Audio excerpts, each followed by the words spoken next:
పార్వతీపురం నియోజకవర్గం Telugu Desam party incharge Bonela Vijayachandra ఆధ్వర్యంలో త్రాగునీరు మరియు పారిశుద్ధ్య సమస్యపై మున్సిపల్ కమిషనర్ ని ప్రశ్నించారు. మున్సిపల్ కార్యాలయం ఎదుట ప్రెస్ మీట్ నిర్వహించిన ఈ సందర్భంగా విజయచంద్ర మాట్లాడుతూ పార్వతీపురం మున్సిపాలిటీలో గల 30 వార్డులో 4.5 సంవత్సరాలుగా ప్రజలకు అందించే తాగునీరు, కుళాయిగూడ బురద నీరు వస్తున్నాయి. మున్సిపాలిటీలో త్రాగునీరుతో పాటు పారిశుద్ధ్య సమస్య కూడా ఎక్కువగా ఉంది. ప్రజలు దోమల వలన రోగాల బారిన పడుతున్నారు. డ్రైనేజీల సరైన సమయానికి శుభ్రం చేయకపోవడం వలన కాల్వల్లోని మురుగునీరు అక్కడే నిల్వ ఉంది. తీవ్ర దుర్గంధం రావడంతో ప్రజలు ఇబ్బందులు ఎదుర్కొంటున్నారు. రానున్న వేసవి ఎద్దడిని దృష్టిలో ఉంచుకొని అలాగే ప్రజా ఆరోగ్య పరిరక్షణకై మంచినీరు 30 వార్డుల ప్రజలకు అందించాలని, 2 రోజుల్లో సమస్యలు పరిష్కరించుకుంటే పెద్ద ఎత్తున టీడీపీ జనసేన నాయకులు, కార్యకర్తలు కలిసి వచ్చి మున్సిపల్ కార్యాలయం ముట్టడిస్తాం.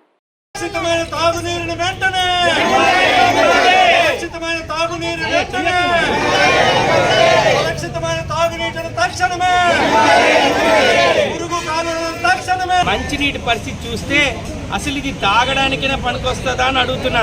దీన్ని కాలకృత్యాలకు కూడా వాడలేని పరిస్థితిలో ఉన్న ఈ మంచినీటిని తాగడానికి ఇప్పుడు ఈ మన మున్సిపల్ పురపాలక సంఘంలో ఉన్న 30 వార్డులకి ఇస్తున్న మంచినీళ్ళ పరిస్థితి ఇది వీళ్ళు చేస్తున్న అభివృద్ధి, ఇది వీళ్ళు ప్రజలకు ఇస్తున్న భరోసా.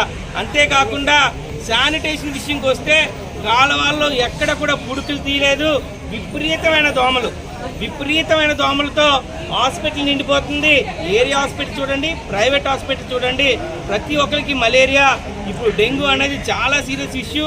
అయితే మున్సిపాలిటీలో చేయాల్సిన చిన్న అవసరాలను కూడా 10వ వార్డు విషయానికి వస్తే రోడ్డు మొత్తం కూడా మురుగునీరుతో నిండిపోయింది. అసలు ఆ వార్డులోకి వెళ్ళాలన్న పరిస్థితి చాలా దారుణంగా ఉంది.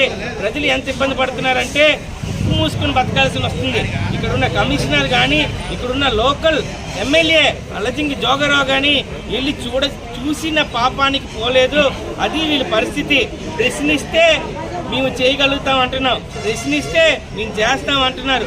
ఇది వీళ్ళకున్న ఆలోచన.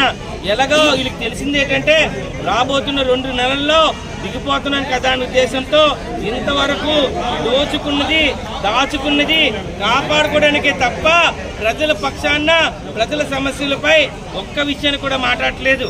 అలాగే ఇక్కడ మన చెత్త సేకరణకు ఉండే ఇస్తే ఒకటే వాడుతున్నారు, మిగతాది ఉందా, అమ్ముకు తెబ్బారా అనేది కూడా ఆలోచనలోకి వెళ్ళాలి. పార్ట్స్ అన్ని అమ్మేశారు. ఇది ఎవరు బాధ్యత అనేది ప్రశ్నిస్తున్నా. క్లాప్లో ఇచ్చిన మన మినీ ఏవైతే ఉన్నాయో ఆటోలు అవి కూడా తిప్పట్లా. ఇది ఇప్పుడున్న మున్సిపాలిటీ అధికారులది, ఇక్కడ ఉన్న మున్సిపల్ కౌన్సిల్ చైర్మన్ది బాధ్యతగా స్వీకరించాలి. ప్రజలు మిమ్మల్ని ఎన్నుకోబడ్డారు, ప్రజల చేత ఎన్నుకోబడ్డారు. మీ వార్డులకి మీరు శుభ్రం చేయకపోతే మన వార్డులకు మంచినీటి పరిస్థితి ఇంత దారుణంగా ఉంటే మీరు ఏం చేస్తున్నారని ప్రశ్నిస్తున్నా. ఇప్పటికైనా బుద్ధి తెచ్చుకోండి. పార్వతీపురం ప్రజలు ఆలోచించే ముందు, మీ మీద దాడి చేసే ముందుగానే మీరు మేలుకొని మంచినీటి విషయంలో, కాలువల విషయంలో, అలాగే ఏదైతే చెత్త కలెక్షన్ విషయంలో సీరియస్గా తీసుకోవాల్సిందిగా మనీ ఇప్పుడు వచ్చి కమిషనర్ కలవడం జరిగింది. ఈ కమిషనర్ కొత్త కమిషనర్ అంట, డ్యూటీ కొత్త అంట, ఇంకా ఏమన్నా 3-4 రోజులు టైం అడుగుతున్నారు. మేము రేపటి వరకు టైం ఇచ్చాం. రేపటిలో కానీ మన కమిషనర్ చేయకపోతే 30 వార్డులో ఉన్న ప్రతి ఒక్క పౌరుడు తిరిగి కమిషనర్ని ముట్టడించడానికి సిద్ధంగా ఉన్నారు. ఈ రోజు మేలుకొని మంచినీటి విషయంలో శ్రద్ధ వహించండి. కాలువల్ని పూడికలు తీయండి. దోమలు విపరీతంగా ఉన్నాయి కాబట్టి మీ శానిటరీ ఇన్స్పెక్టర్ని పంపించి దోమల కంట్రోల్గా ఆ పెస్టింగ్ చేస్తారో లేకపోతే స్ప్రే చేస్తారో తొందరగా చేయండి.